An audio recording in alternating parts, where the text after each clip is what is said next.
Hey guys, Master Easthip here. I just wanted to go over a couple of details for you guys that are going to be breaking boards, just so that you guys are doing things properly, keeping it safe. First thing, whenever you guys are holding the board, making sure, if you notice there's a line down through the center of the board where it connects together, you want to try to make sure that that's lined up with the technique.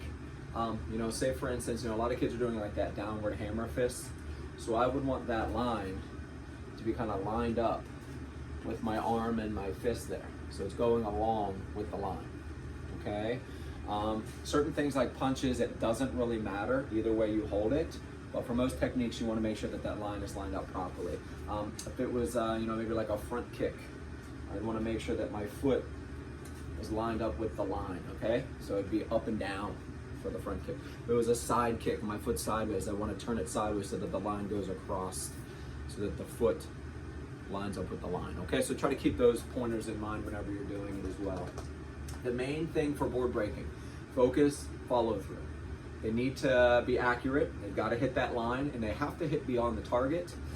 So if I am punching the board's here, you see how my elbow is still bent, so I should be hitting the board and going through. That's my target. I need to be hitting to here in order to break that board. If I'm too far away and my arm is fully extended on contact, I won't have enough follow through or pass through to break through the board. Penetration is the key.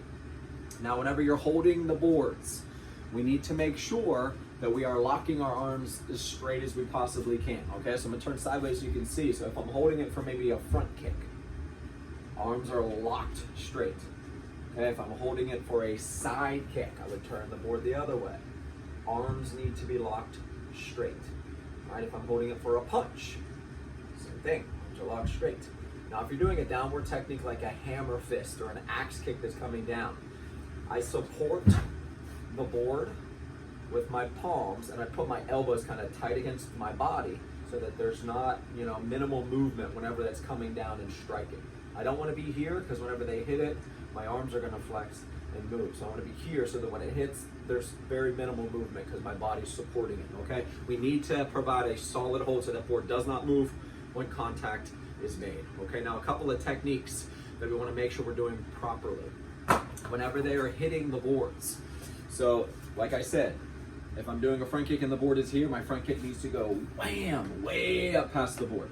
Pay attention to where their knee is extending. If I straighten my leg here and kick like this, there's not going to be power on the front kick.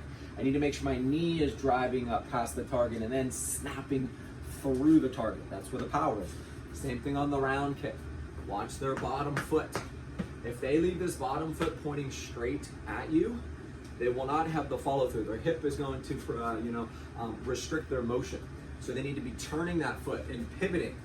All the kids know what a pivot is. We talk about it in classes all the time. If they pivot, then they should be able to, boom, follow through. See how far my leg went through. Honestly, they should be hitting you in the stomach or the chest whenever they do their round kick properly.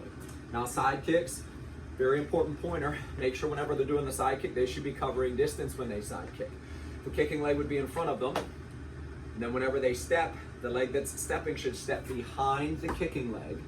And then I would pick the kicking leg up, side kick straight through the target, okay? Remember the side kick's kind of pushing through the target. I would not put the board too high, keep it about waist level for the side kick. Let's see, that should be just about it. Oh, axe kicks. Make sure if they're doing an axe kick, make sure that the knot of their belt or their belly button is lined up with the center of the board. If they get too offline and they're not perfectly centered, their axe kick is going to end up coming down in a weird angle trying to meet the middle of the board. So we want to be lined up perfectly in the center so that when the leg goes around, it's a straight line down through the board for the axe kick. Okay? Make sure to have them practice in the air. Practice, make sure that they're lining up and focusing, and then whenever they're going to break, they should yell to signal you that they're ready to break, okay?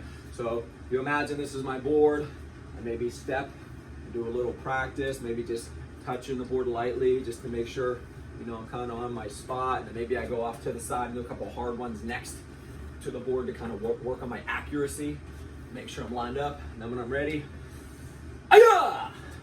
Boom! So I would yell way before I break. That signals the board holder to lock out. Hold it strong, tighten up your fingers, tighten up your arms, so it's a solid hold, okay?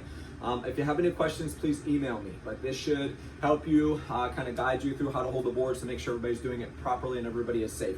Hand pads and foot pads are allowed. So, you know, if they're nervous about hurting themselves, put their hand pad on, put their foot pad on so that they're protected and safe, okay? All right, good luck, guys.